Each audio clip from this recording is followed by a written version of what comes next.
മണാലിയിലെ സാധാരണക്കാരായ മനുഷ്യർ ജീവിക്കുന്ന അല്ലെങ്കിൽ അവരുടെ നിത്യജീവിതത്തിലെ ഭാഗമായിട്ടുള്ള ഒരു മാർക്കറ്റിലേക്കാണ് നമ്മൾ പോകുന്നത്. ഈ മാർക്കറ്റ് സ്ഥിതി ചെയ്യുന്നത് മാൾ റോഡിലെ ബസ് സ്റ്റാൻഡിനോട് തൊട്ടടുത്ത് തന്നെയാണ്.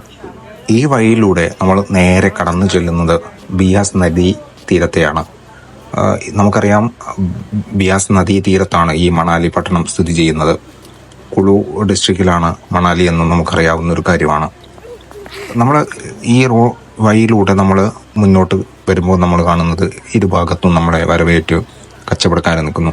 ഈ മണാലിയിലുള്ള സാധാരണ ജനങ്ങളൊക്കെ ഇതുപോലുള്ള മാർക്കറ്റുകളിൽ നിന്നാണ് സാധനം പർച്ചേസ് ചെയ്യുന്നത്. മാൾ റോഡ് എന്ന് പറയുന്നത് സാധാരണക്കാരായ അവിടുത്തെ ജനങ്ങൾക്കിടയിൽ അത്രയേറെ സുപരിചിതമായ ഒരു സ്ഥലമാണെങ്കിലും അവരുടെ പ്രധാന ഷോപ്പിംഗ് ഏരിയകളല്ല. ഇതുപോലുള്ള മാർക്കറ്റുകളിൽ നിന്നാണ് അവർ അവരുടെ നിത്യജീവിതത്തിന് വേണ്ട കാര്യങ്ങളെല്ലാം മേടിക്കുന്നത്. നമ്മളവിടെ കാണാം, നമ്മുടെ ചക്ക പോലും അവിടെയുണ്ട്. ചക്ക, തേങ്ങ, ഇതുപോലുള്ള നമ്മുടെ കേരളത്തിൽ സുപരിചിതമായി കിട്ടുന്ന എല്ലാം അവിടെയും കിട്ടുന്നുണ്ട്. പക്ഷെ വില കുറച്ച് കൂടുതലാണ് എന്ന് പറയേണ്ടതില്ലല്ലോ. ഈ മാർക്കറ്റിലൂടെ നമ്മൾ പോകുമ്പോൾ കാണുന്നത് എല്ലാത്തരം ഷോപ്പുകളും നമ്മളെ ഈ വഴിയിൽ കാത്തിരിക്കുന്നുണ്ട്. ഭക്ഷണങ്ങൾ, അതുപോലുള്ള ടെക്സ്റ്റൈൽസ്, പച്ചക്കറികൾ. നമ്മുടെ മാർക്കറ്റിൽ എന്തൊക്കെയാണോ കാണുന്നത് അതൊക്കെ ഈ മാർക്കറ്റിലുമുണ്ട്. ഈ മാർക്കറ്റിൻ്റെ ഒരു പ്രത്യേകത, നമ്മൾ പോകുന്ന വഴിയെല്ലാം വളരെ വൃത്തിയായി സൂക്ഷിക്കുന്നുണ്ട്. പലതരത്തിലുള്ള ഭക്ഷണ വിഭവങ്ങൾ ഉണ്ടാക്കുന്ന സ്ഥലങ്ങൾ നമ്മൾ കടന്നു പോകുന്നുണ്ട്. ഇവിടെയൊക്കെ റൂമുകളാണ്. നമുക്ക് ഇവിടെ വേണമെങ്കിൽ റൂമുകളെടുത്ത് താമസിക്കാം. പക്ഷേ നമ്മൾ എപ്പോഴും വില കുറച്ചും അതുപോലുള്ള സൗകര്യം എല്ലാം കൂടിയ റൂമുകൾ കിട്ടണമെങ്കിൽ ഓൾഡ് മണാലി ഭാഗത്തേക്ക് പോകുന്നതായിരിക്കും ഒരു നല്ല ചോയ്സ് എന്ന് പറയാതെ വയ്യ. അവിടെ ഒരുപാട് ഓപ്ഷനുകൾ നമുക്ക് അവൈലബിൾ ആണ്. നമ്മൾ കയറി വന്ന ഭാഗത്തു കൂടി തന്നെ നമ്മൾ തിരിച്ചിറങ്ങുകയാണെങ്കിൽ ഇതുപോലുള്ള കാഴ്ചയാണ് നമ്മൾ കാണുക. ഈ ഇടതുഭാഗത്ത് കാണുന്നതാണ് ഇവിടുത്തെ ബസ് സ്റ്റാൻഡ്. അതിമനോഹരമായ ഒരു ബസ് സ്റ്റാൻഡാണ്. നമ്മൾ യാത്ര ചെയ്യുമ്പോൾ നമുക്ക് മനസ്സിലാക്കാം, ഇന്ത്യയിലെ ഏറ്റവും മികച്ച ഒരു ബസ് സ്റ്റാൻഡ് ഉണ്ടെങ്കിൽ അത് ഈ മണാലി ബസ് സ്റ്റാൻഡ് ആയിരിക്കും.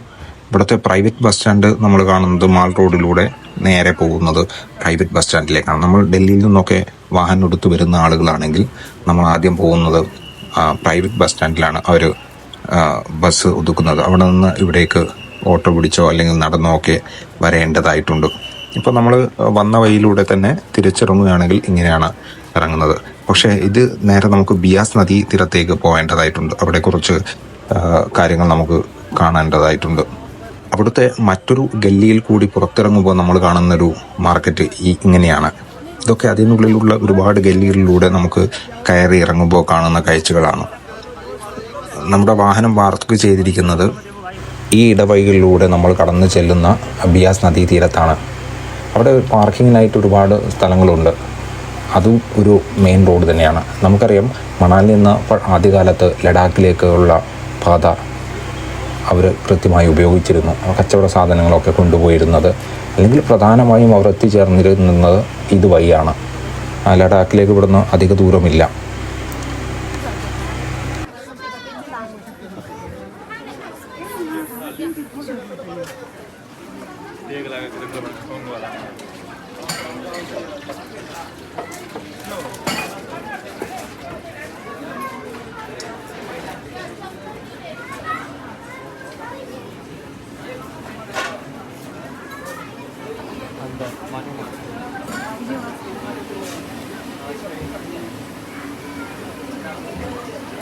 जिलेबी है क्या?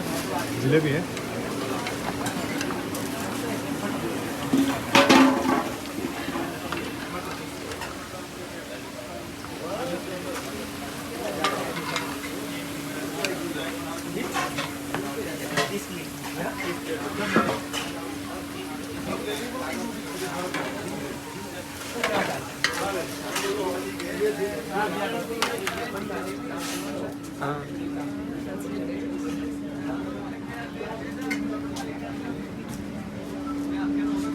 तो एके तो फोन सुनते पाइनी, আবার এই দোকানে থাকলে এখন बोल दिया, मैं अभी उस्ताद को बोल दिया है।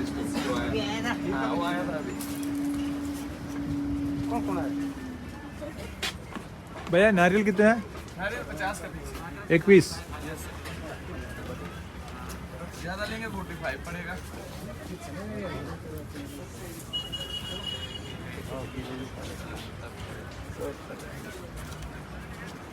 Kan to pikiran. Ito ire ay.